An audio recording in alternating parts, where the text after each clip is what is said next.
Hi guys, welcome back to another video on coding with Verison. In this video, I'm going to show you guys how to make a clicker game on Scratch.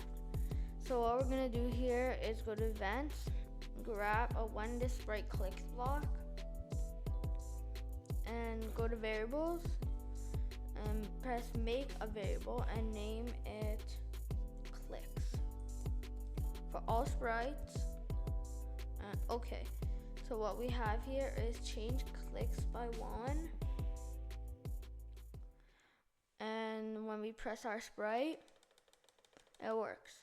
But we're gonna make it more interesting by adding sound and play sound meow. We'll also change volume by 10% so it's not that loud. We press this and we have a working clicker.